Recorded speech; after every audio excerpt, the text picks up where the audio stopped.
أشهد أن لا إله إلا الله وحده لا شريك له وأشهد أن محمدا عبده ورسوله أما بعد فأعوذ بالله من الشيطان الرجيم بسم الله الرحمن الرحيم الحمد لله رب العالمين الرحمن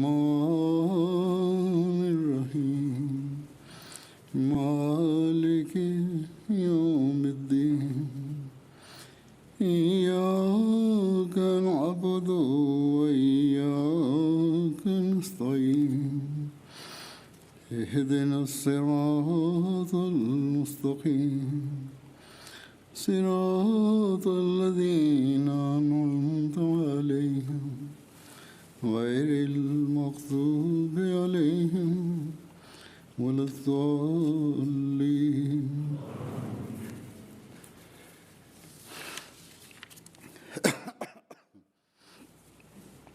قل أمر ربي بالقسط وأقيموا وجوهكم عند كل مسجد وادعوه مخلصين له الدين كما بدأكم تعودون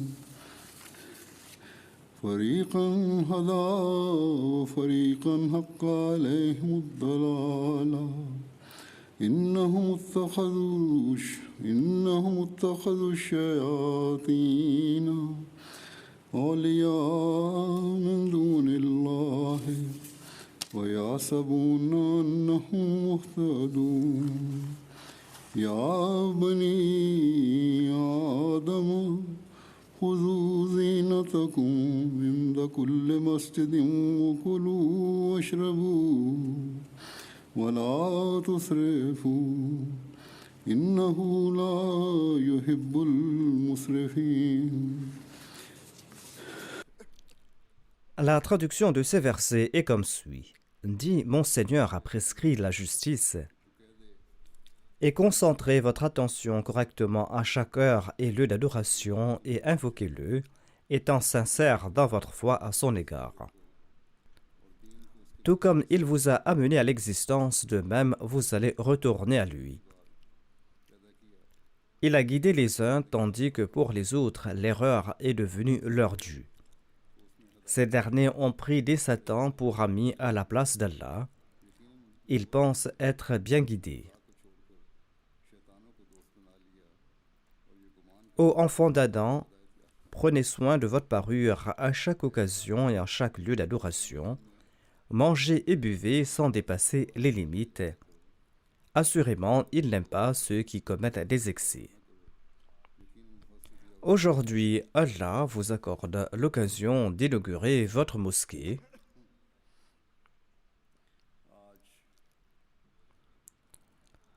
Quoique sa construction a été achevée quelque temps de cela, nous faisons aujourd'hui son ouverture officielle. Auparavant, on avait construit une salle ici en guise de mosquée, mais à présent, vous avez bâti une mosquée. À présent, vous disposez d'une belle et bonne mosquée qui est assez spacieuse. Qu'Allah permette à tous ceux qui ont participé à la construction de cette mosquée de respecter leurs devoirs à son égard.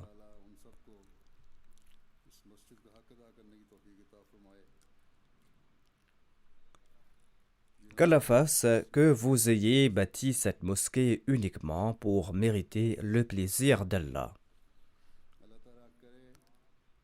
Que cette mosquée soit bénie par ces paroles du saint prophète Mohammed lui, le saint prophète qui a déclaré « Allah bâtira au paradis une maison pour quiconque bâtit une mosquée pour mériter son plaisir ici-bas sur terre. » La tâche d'une mosquée construite dans le but de mériter le plaisir d'Allah ne s'arrête pas avec sa construction. L'on méritera le plaisir d'Allah quand on suivra ses commandements. On méritera le plaisir d'Allah quand on va respecter les exigences du culte d'Allah.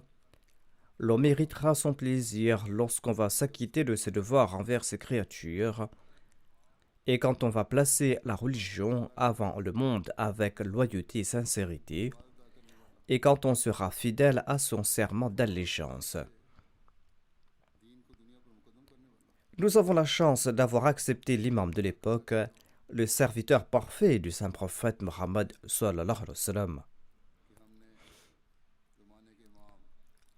Nous ne devons jamais oublier que croire dans le Messie premier d'Islam et lui prêter allégeance nous impose une grande responsabilité. Notre tâche ne se termine pas par le serment d'allégeance prêté au Messie premier d'Islam. Au contraire, notre tâche augmente davantage. C'est là que nous hériterons les récompenses qu'Allah a promises au Messie premier d'Islam. Donc, chacun d'entre nous doit comprendre ses responsabilités. Il nous incombe de maintenir cette mosquée remplie de fidèles. Il nous incombe d'être bienveillants les uns envers les autres. Il nous incombe de diffuser le message de tolérance et de fraternité dans le monde.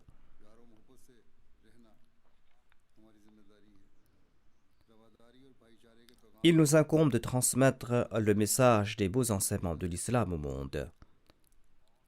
Il nous incombe de prêter attention à notre réforme par des prières constantes. Il nous incombe de nous soucier de la réforme de nos générations futures. C'est là que nous pourrons respecter les exigences de la mosquée. Le Messie premier d'Islam a déclaré « Construisez une mosquée là où vous souhaitez faire connaître l'islam ». La construction de cette mosquée introduira en apparence l'islam dans cette région. Certains voisins sont venus et ils ont exprimé de très bons sentiments. Malgré le fait que ces jours-ci, il y avait beaucoup de monde, il y avait beaucoup de mouvements et de bruit, un voisin qui habite à côté est venu me rencontrer quelques jours de cela. Il a déclaré « Nous sommes contents de vous avoir pour voisin. »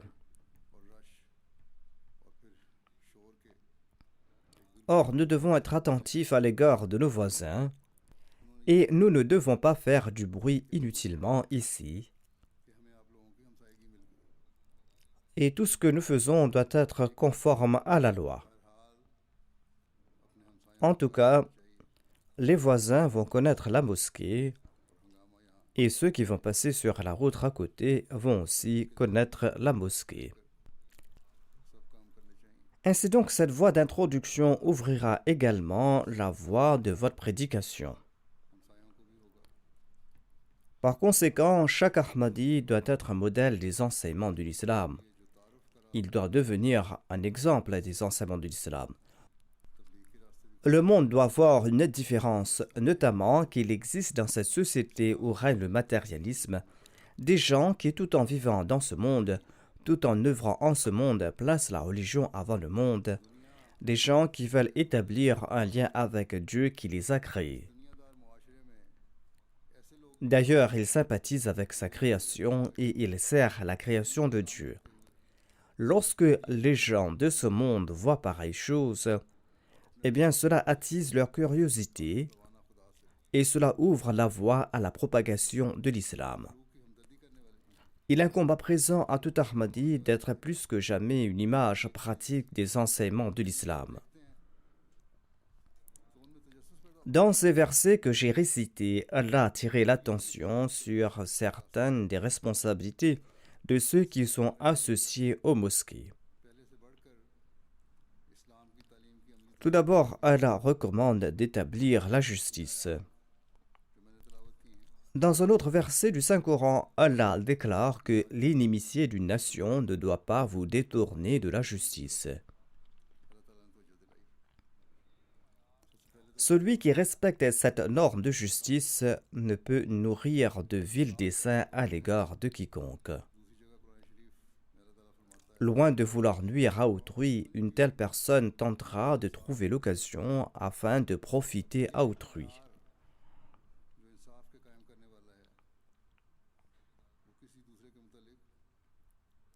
Lorsqu'on respecte pareil droit, cela a certainement une très bonne influence sur le monde. Et ceci ouvre la voie au tablir. Le premier conseil qu'Allah prodigue aux véritables croyants, ces croyants qui viennent à la mosquée, et qu'ils doivent respecter les droits d'autrui, et le respect de la justice est l'action la plus importante à cet égard. Quand Allah nous ordonne d'être justes même à l'égard des étrangers et des ennemis, ô combien est-il important de faire preuve d'amour et d'affection à l'égard des nôtres. Quand on passe par cet état, on mérite aussi l'amour d'Allah. Quand pareils gens entrent dans la mosquée pour adorer Allah, celui-ci accepte leur culte.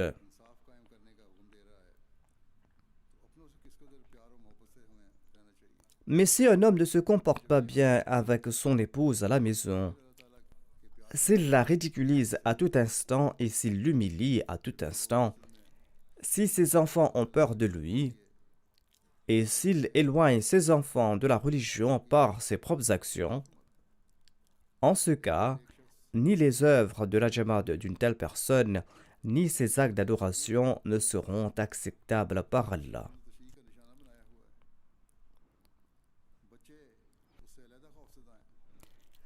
Cet individu ne trompe personne d'autre hormis lui-même par cette duplicité. Par conséquent, le véritable croyant est celui qui établit la justice à l'intérieur comme à l'extérieur. Le véritable croyant est celui dont les paroles et les actions sont les mêmes à l'intérieur et à l'extérieur. Ce sont ces personnes qui, en réalité, s'acquittent des exigences de la mosquée.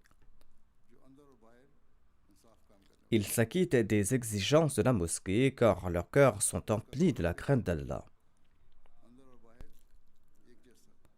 Ainsi donc, notre mission est donc d'atteindre cette norme. Sinon, il n'est pas important de tout simplement construire une mosquée ici et de venir ici pour prier à la va-vite, comme pour se débarrasser rapidement d'un fardeau.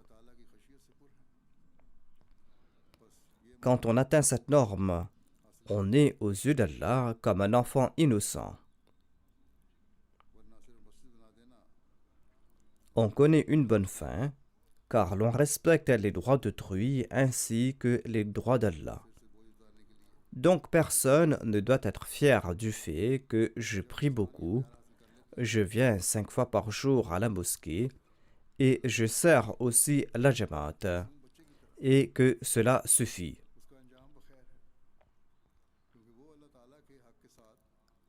Le saint prophète Mohammed paix soit lui a déclaré que celui qui ne s'acquitte pas de ses devoirs envers autrui ne respecte pas non plus les droits d'Allah. Ainsi, nous ne devons pas faire d'illusions. Le véritable adorateur est celui qui est fidèle à la mosquée, celui qui suit les ordres d'Allah tout en craignant Allah.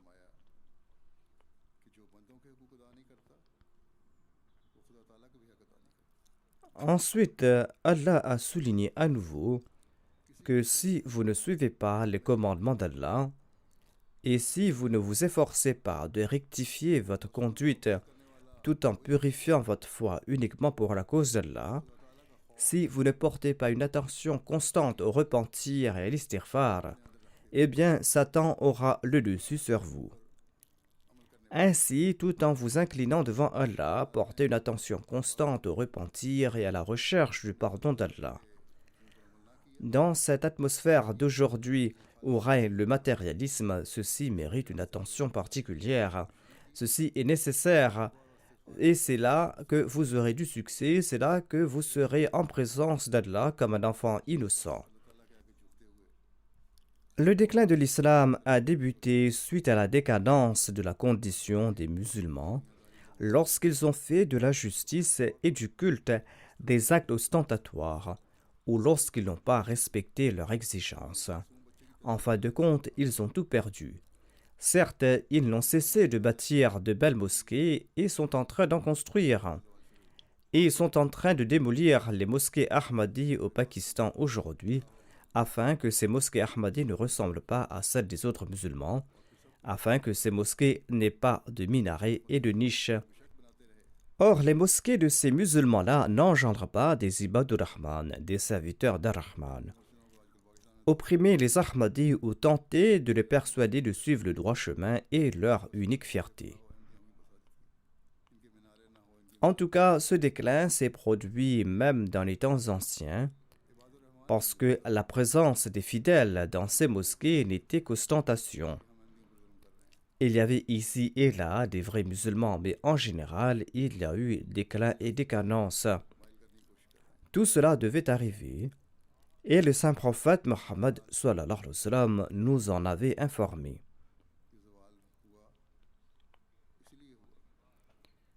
Mais l'ère de la lumière est venue avec l'avènement du Messie premier d'Islam après cette période de ténèbres. Nous avons prêté allégeance à ce serviteur parfait du saint prophète Mohammed à lui, en promettant de préférer la foi au monde, en promettant de suivre les commandements du Saint-Coran. Et comme je l'ai dit, cela exige que nous portions notre attention à notre condition. Nous devons protéger nos mosquées afin qu'elles ne soient pas dans le même état que celles des autres musulmans. Il existe en effet un hadith cité par Ali ar-Radhu, hadith selon lequel le saint prophète Mohammed sallallahu alayhi wa sallam a déclaré qu'un temps viendra bientôt lorsqu'il ne restera rien de l'islam sauf le nom. Il ne subsistera rien du Coran sauf les paroles, et les mosquées des gens de cette époque seront en apparence remplies de fidèles, mais elles seront dépourvues de direction. Leurs savants seront les pires créatures sous le ciel. Ils fomenteront des troubles qui retourneront contre eux. C'est ce que nous voyons aujourd'hui dans de nombreuses mosquées musulmanes aujourd'hui. Cette situation que nous voyons aujourd'hui est un avertissement pour nous.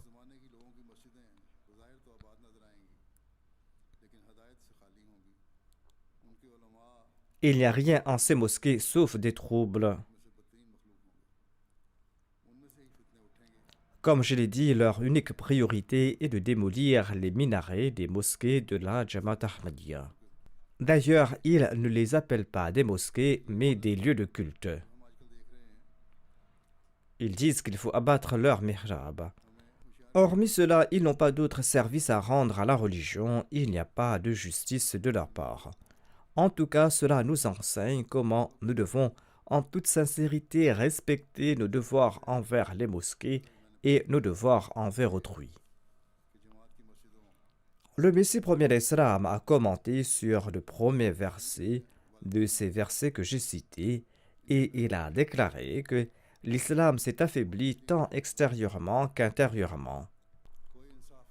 L'État islamique ne dispose plus de la force et du pouvoir d'antan, et du point de vue religieux, nous ne voyons plus les exemples de ceux qui sont évoqués dans l'énoncé coranique Mukhlisin al-Huddin, c'est-à-dire ceux qui sont sincères dans leur foi à l'égard de Dieu. Intérieurement, la condition de l'islam s'est grandement affaiblie et les envahisseurs extérieurs veulent détruire l'islam. Selon eux, les musulmans sont pires que des chiens et des porcs. Leur objectif est de détruire l'islam et les musulmans. À présent, il n'est pas possible de les combattre sans le livre de Dieu, sans son soutien et sans ses signes clairs. Et à cette fin, Dieu a établi cette communauté de sa main.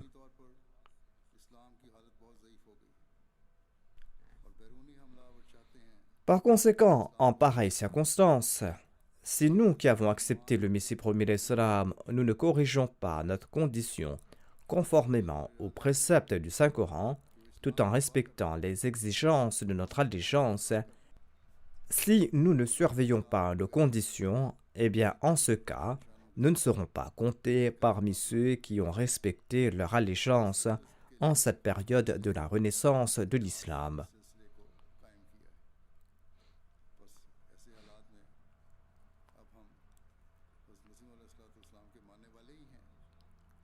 C'est nous qui devons restaurer la gloire perdue de l'islam. Le tableau dressé par le Messie premier d'Islam est en effet très effrayant et c'est ce que nous voyons dans la pratique. Nous devons informer le monde que vous méprisez l'islam et les musulmans. Selon vous, les musulmans sont pires que des animaux. Mais rappelez-vous que c'est en suivant leur enseignement que le monde survivra. Ainsi, nous devons œuvrer à la direction du monde en ayant une confiance totale en soi et en demandant les bénédictions d'Allah et en s'inclinant devant lui. Certains jeunes posent des questions à ce propos. Un jeune homme m'a demandé comment tenir tête à ceux qui se moquent de nous. Je lui ai dit la même chose, à savoir qu'il faut développer la confiance en soi. Il faut s'accrocher à la croyance qu'aujourd'hui, la survie du monde est entre nos mains, parce que nous avons accepté ce Messie promis et le serviteur du saint prophète Mohammed, paix soit lui, serviteur qu'Allah a suscité en ce monde pour lui offrir la vie. Allah l'a suscité pour diffuser les enseignements apportés par le saint prophète Mohammed, paix soit lui, et à présent c'est uniquement en vous liant à lui que vous pourrez embellir votre vie ici-bas et dans l'au-delà. Informez les gens de ce monde que le faste, la beauté et le progrès de ce monde ne doivent pas vous réjouir. C'est la vie après la mort qui est la vie éternelle. Si l'on s'y rend les mains vides, l'on fera face au mécontentement d'Allah. Il sait le mieux comment il nous traitera là-bas.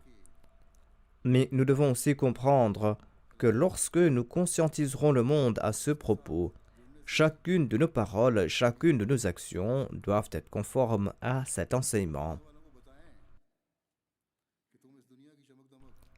Les normes de nos actes d'adoration doivent être élevées, ainsi que notre respect des droits d'autrui.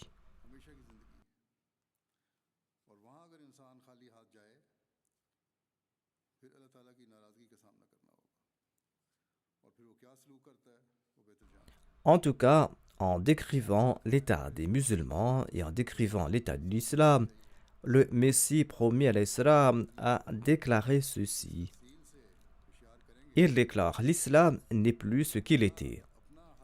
Toutes ces vilainies ont pris de l'ampleur. Et la sincérité qui est évoquée dans le verset Mokhlisin al-Huddin est montée au ciel. La sincérité, l'amour et la confiance en Dieu n'existent plus. Cependant, Dieu souhaite à présent faire revivre ces vertus. Ainsi donc, nous devons être reconnaissants que nous sommes associés aux messagers envoyés par Allah pour prendre soin de cet état déchu de l'islam.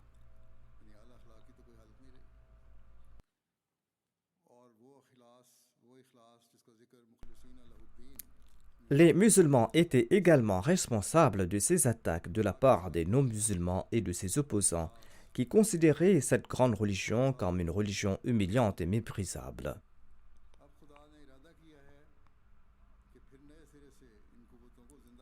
Si les musulmans ne s'étaient pas corrompus, ses ennemis n'auraient pas eu le courage de s'attaquer ainsi à l'islam. Comme l'a expliqué le Messie premier d'Islam, aujourd'hui nous sommes de ceux qui doivent établir les normes élevées de loyauté envers Dieu. C'est nous qui devons obéir aux ordres d'Allah avec sincérité et fidélité. C'est nous qui devons répandre autour de nous l'amour et éliminer la haine.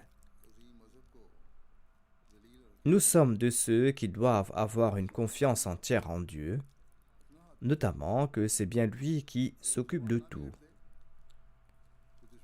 Aujourd'hui, c'est bien l'islam qui est la religion parfaite et la religion dominante dans le monde, et nous devons œuvrer en sa faveur en usant de toutes nos aptitudes.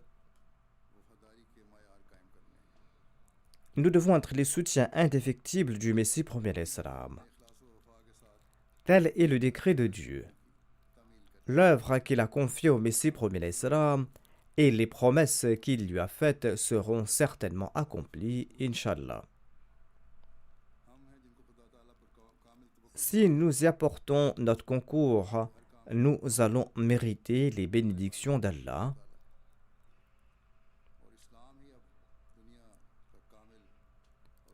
Si nous ne répondons pas à cet appel, Allah enverra d'autres personnes pour aider le Messie premier l'islam.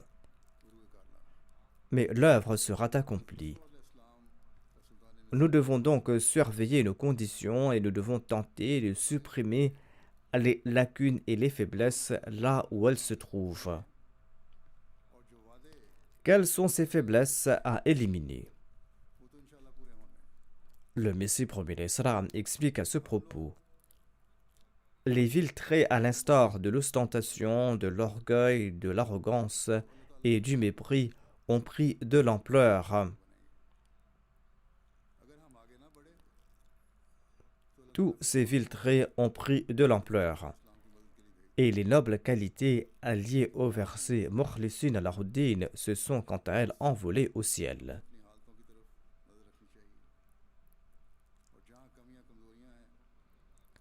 La confiance en Dieu a disparu. Allah souhaite à présent planter ses qualités de nouveau et il souhaite ranimer ses forces. Le Messie premier l'Islam a déclaré que tous ces maux ont pris de l'ampleur et les bonnes œuvres ont disparu, mais Allah, qui est le plus miséricordieux et des miséricordieux envers ses serviteurs, ne souhaite pas qu'ils partent à la perdition. Il a décrété que le bien doit prospérer et le mal doit disparaître. Chacun des nôtres doit s'examiner et se demander si nous jouons notre rôle pour accomplir cette mission du Messie premier l'Islam. Tentons-nous d'éliminer ce mal. Faisons-nous de notre mieux pour adopter des vertus. Tentons-nous vraiment d'atteindre le niveau requis dans nos actes d'adoration. La capacité d'accomplir de bonnes œuvres vient aussi de la part de Dieu. Si nous ne nous efforçons pas d'obtenir la grâce de Dieu, grâce qui est obtenue par l'adoration, une adoration purement consacrée à la quête du plaisir de Dieu et non pas pour assouvir nos désirs. Si nous ne respectons pas ces conditions, nos efforts seront vains ou le désir d'atteindre ces objectifs sera vain. Un examen très approfondi s'impose donc. Il est très important d'accomplir l'istighfar à foison. Il est nécessaire d'accomplir constamment ces actions conformément à la volonté d'Allah.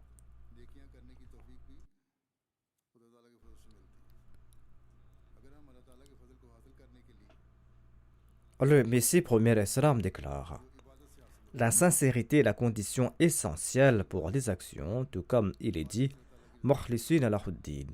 Cette sincérité se retrouve chez les saints. Rappelez-vous bien que celui qui devient pour Dieu, Dieu devient pour lui. Ceci est la formule à adopter. D'aucuns ne respectent pas leur devoir envers Allah et ils affirment qu'Allah n'écoute pas leurs prières. Certains émettent ces doléances. Passez en revue vos actions et voyez dans quelle mesure vous avez respecté vos devoirs envers Allah. Allah est si bienveillant qu'en dépit de nombreux écarts, il ne cesse de nous bénir. Nous devons donc garder un œil sur la manière dont nous respectons les droits d'Allah et son plus grand droit concerne l'adoration. Si nous avons construit une mosquée, il faudra respecter ses droits. Il faudra venir y rendre culte en toute sincérité. Le Messie premier l'Islam attire notre attention en ces termes. Il déclare: Allah déclare: j'ai créé les djinns et les hommes pour qu'ils m'adorent. Or, son culte et se tenir constamment devant l'être éternel, cela n'est pas possible sans un amour personnel. L'amour ne signifie pas un amour à sens unique, il s'agit à la fois de l'amour du Créateur et de la créature. À l'instar de la foudre frappant un mourant, ce qui en émerge de l'intérieur de l'homme en ces instants doit brûler les faiblesses de la charia. Et ces deux amours doivent prendre possession de toute l'existence spirituelle. On doit donc préserver ces soins-là avec une attention constante. Et cela est possible quand on aime Allah. Et cela est possible quand on nourrit un amour personnel, amour que l'on nourrit à l'égard de personne d'autre. C'est là que l'amour d'Allah et l'amour de l'homme pour Allah, l'amour du serviteur pour Allah produit les résultats qui vont provoquer une révolution. Ceux qui se fatiguent après quelques prières, ou ceux qui veulent connaître la philosophie de la prière et qui veulent nourrir leur relation avec Dieu, doivent méditer sur ce passage. Ne vous contentez pas de mendier à la porte d'Allah qu'en cas de besoin. Établissez ce lien d'amour personnel avec Allah, sur ce, Allah vous aimera. Mais pour cela, il est nécessaire d'obéir pleinement aux commandements d'Allah et de son messager. Il est également important d'aimer le messager d'Allah et de lui obéir dans un esprit d'amour. C'est là que l'amour d'Allah s'exprimera. Quand ces deux amours se rencontrent, comme l'a expliqué le Messie premier l'Islam, la pluie de bénédiction d'Allah qui pleuvra dépassera la compréhension humaine. Le Messie premier l'Islam explique: étant donné que la raison d'être de l'homme est le culte de Dieu, tout comme il est dit dans le verset Wa ma khalaqtul jinna wal insa illa liya'budun, il est essentiel qu'Allah ait insufflé en sa nature quelque penchant pour l'adoration. Il a créé l'homme pour lui être dévoué par les moyens les plus cachés. De cela, nous apprenons que le but fondamental pour lequel Dieu nous a créés est de l'adorer. Mais quant à ceux qui se détournent de ce but fondamental et de ce but naturel et qui mènent des vies comme celles des animaux, leur unique but dans la vie étant de manger, de boire et de dormir, eh bien ceux-là se sont éloignés de la grâce de Dieu et Dieu n'est plus responsable de leur personne. Dieu est responsable de celui qui croit en l'énoncé Wa ma khalaqtul jinna wal insa illa liya'budun. Ils croient en cet énoncé du Saint-Coran pour ensuite changer leur vie. Le Messie premier l'Islam déclare qu'il faut y adhérer pleinement et faire de l'adoration de Dieu son objectif ultime. Le Messie premier l'Islam ajoute: la mort peut frapper à tout instant. Il est très important que vous compreniez le but même pour lequel Dieu vous a créé, et ce but c'est son adoration et se dévouer à lui. Le monde ne doit pas être le centre de vos aspirations. Le Messie premier l'Islam déclare en outre: je réitère ce point unique encore et encore, car à mon avis, l'adoration est le seul but pour lequel l'homme a été créé, et malheureusement il néglige cette instruction. Je ne dis pas que vous devez abandonner vos affaires et vos commerces, que vous devez abandonner votre épouse et vos enfants pour vous retirer dans une jungle ou dans la montagne. L'islam ne permet pas cela. On doit prendre part aux affaires de ce monde, on doit aussi respecter les droits dus à ses épouses, à ses enfants, car cela fait partie des enseignements de l'islam. L'islam n'autorise pas l'ascèse, dit le Messie premier l'Islam. L'islam désire rendre l'homme actif et diligent.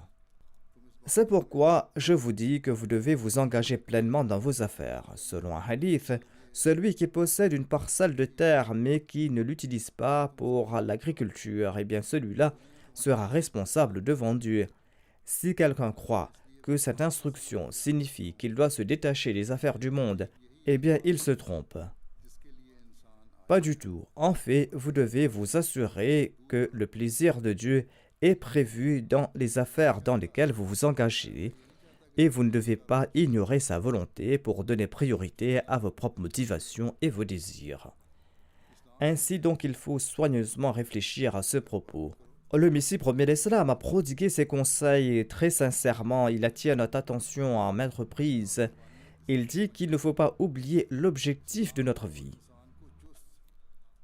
Si après avoir déclaré que nous avons prêté allégeance au Messie premier l'Islam pour oublier le but de notre vie, eh bien notre bayra ne sera d'aucune utilité et nos paroles seront vides de sens.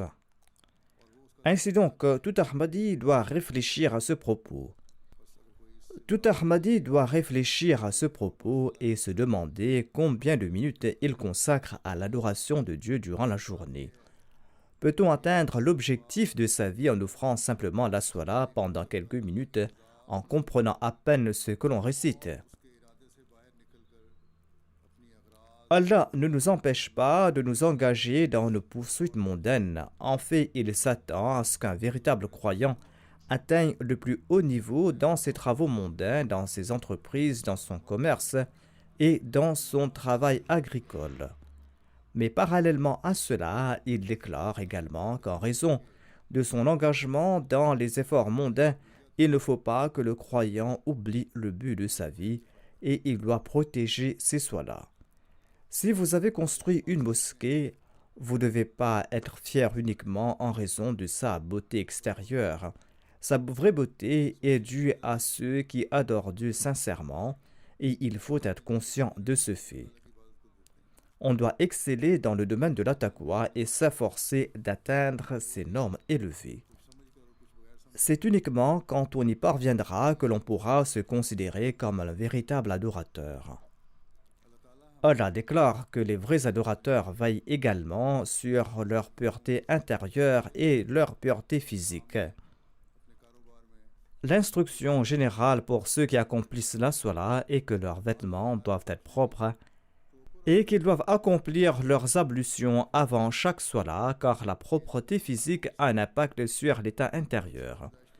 De plus, on se rafraîchit en effectuant les ablutions et l'attention reste concentrée sur la salat. Un autre commandement est de manger et de boire sans dépasser les limites. Une interprétation générale est qu'on doit avoir une alimentation équilibrée. Un croyant ne doit pas dépasser les limites dans sa consommation d'aliments. Et en ne pas dépassant les limites, il se maintient en bonne santé et il est également capable de rendre culte à Dieu correctement. Un autre sens est que l'objectif de la vie d'un croyant ne se limite pas à manger, à boire et à dormir. Ceci est un trait des animaux, déclare Allah. Je viens de citer un extrait du Messie premier l'Islam qui explique que c'est ainsi que se comportent les animaux. Le sens de ce verset en profondeur signifie qu'il ne faut pas uniquement poursuivre les aspirations mondaines. En fait, il faut reconnaître le but de sa création. Un véritable adorateur s'engage dans les activités mondaines, mais il ne se laisse pas absorber par elles au point d'oublier complètement que c'est l'heure de la salat et qu'il doit accomplir sa salat. En fait, quand c'est l'heure de la salat, l'on doit comprendre immédiatement que c'est le moment de mettre fin à ces activités mondaines et que l'on doit se présenter devant Allah l'exalté. On doit accomplir la salat tout en faisant justice au droit dû à Allah. Il ne faut pas accomplir la salat à la va-vite, on doit l'offrir d'une manière excellente. En sus de la propreté physique et de la parure, on doit aussi orner son cœur de taqwa. Allah déclare qu'il est permis de manger et de boire. Tout ce qui est pur et sain a été créé pour l'homme et il lui est permis d'en consommer.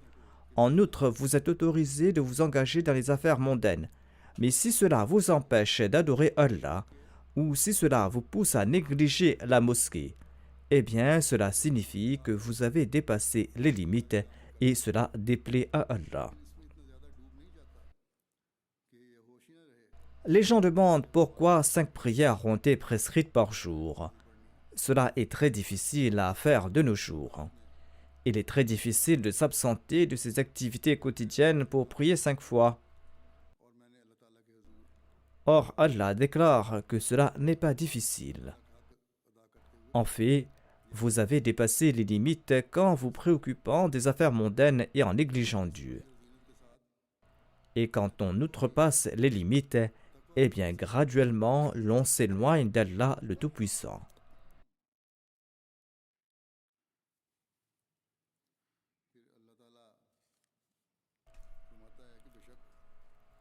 Si Allah est mécontent d'un individu, eh bien celui-ci est complètement perdu.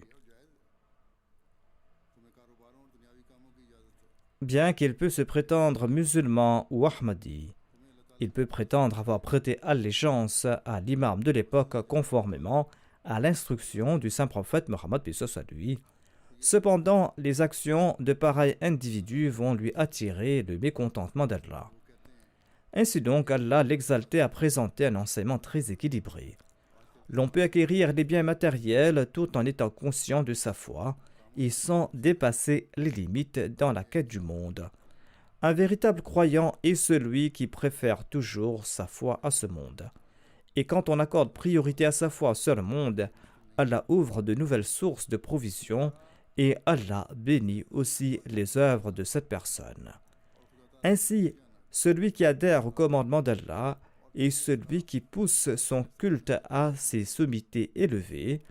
Allah va satisfaire ses besoins matériels de par sa grâce. Cependant, l'avidité des choses matérielles ne cesse de croître quant à elle.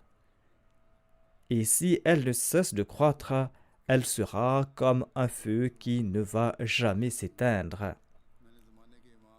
Si l'on demeure ferme dans sa foi, la flamme des désirs mondains ne brûle pas constamment. Ce feu de l'avidité est un feu qui ne s'éteint jamais. Il s'agit d'un feu qui consume l'homme et qui le prive de tout dans l'au-delà. L'au-delà qui est la vie éternelle et la véritable vie. Le saint prophète Mohammed lui déclare que seuls ceux qui croient en Dieu et au jour dernier sont les véritables dévots qui remplissent les mosquées. Ainsi, nous devons faire partie de ces croyants qui remplissent les mosquées. Et une de leurs qualités est qu'après avoir accompli une salat, ils attendent la prochaine. Ainsi, le but de la construction d'une mosquée est de la remplir de fidèles. Et c'est ainsi qu'on pourra le faire. Après avoir construit cette mosquée, ils incombent aux membres locaux de la Jamaat de la maintenir remplie de fidèles, et ceci est le moyen de mériter les bénédictions d'Allah. C'est aussi le moyen de se réformer et de lier sa descendance à Dieu.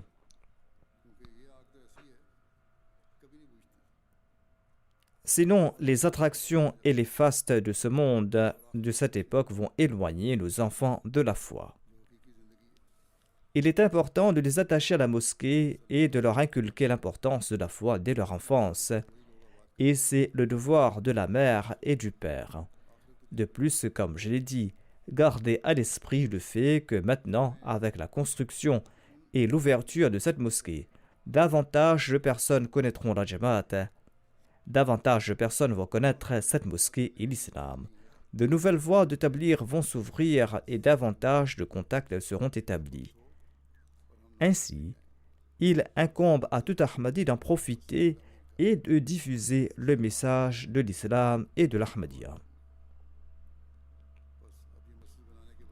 Le Messie premier l'Islam déclare: aujourd'hui, la communauté a grand besoin de mosquées. Ce sont les maisons d'Allah. Si nous en construisons dans une ville ou dans un village, notre Jamaat y progressera. Il en sera ainsi, à condition que les intentions soient sincères quand on érige ce lieu de culte. Cette œuvre doit être uniquement consacrée à Dieu. Ainsi, comme l'a expliqué le Messie premier l'Islam, l'établissement d'une mosquée jette les fondations du succès de la Jamaat. Si les Ahmadis d'ici s'efforcent avec sincérité et qu'ils élèvent les normes de leurs actes d'adoration, Inch'Allah, on peut supposer qu'Allah posera les fondations du succès de la Jamaat ici. Par conséquent, élevez les niveaux de vos actes d'adoration et de votre sincérité et insufflez en vos enfants cette sincérité, l'importance de la salat et l'importance de l'adoration. Grâce à cela, nous pourrons voir une révolution même chez ces individus qui sont pris par les poursuites mondaines. Le Messie premier l'Islam déclare « La vraie beauté des mosquées ne se trouve pas dans leur édifice, mais en ceux qui viennent y prier en toute sincérité. » Qu'Allah permette à chacun des nôtres de prier en toute sincérité et de remplir cette mosquée. Qu'Allah accepte nos prières et nos actes d'adoration.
الحمد لله نحمده ونستعينه ونستغفره ونؤمن به ونتوكل عليه ونعوذ بالله من شرور أنفسنا ومن سيئات أعمالنا من يهده الله فلا مضل له ومن يضلل فلا هادي له ونشهد أن لا إله إلا الله ونشهد أن محمدا عبده ورسوله عباد الله رحمكم الله إن الله يأمر بالعدل والإحسان وإيتاء ذي القربى وينهى عن الفحشاء والمنكر والبغي يعظكم لعلكم تذكرون اذكروا الله يذكركم وادعوه يستجب لكم ولذكر الله أكبر